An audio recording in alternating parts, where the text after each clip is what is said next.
சங்கீதம் 37 21 முதல் 30 வரை. துன்மார்க்கன் கடன் வாங்கி செலுத்தாமற் போகிறான், நீதிமானோ இறங்கி கடன் கொடுக்கிறான்.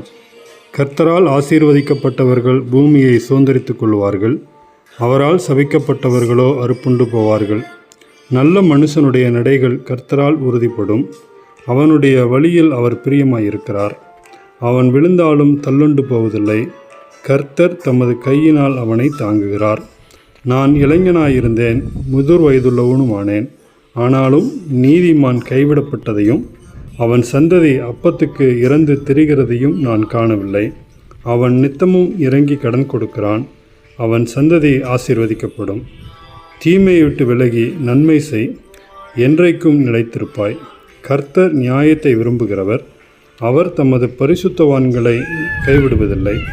அவர்கள் என்றென்றைக்கும் காப்பாற்றப்படுவார்கள், துன்மார்க்கருடைய சந்ததியோ அறுப்புண்டு போம். நீதிமான்கள் பூமியை சுதந்தரித்து கொண்டு என்றென்றைக்கும் அதிலே வாசமாயிருப்பார்கள்.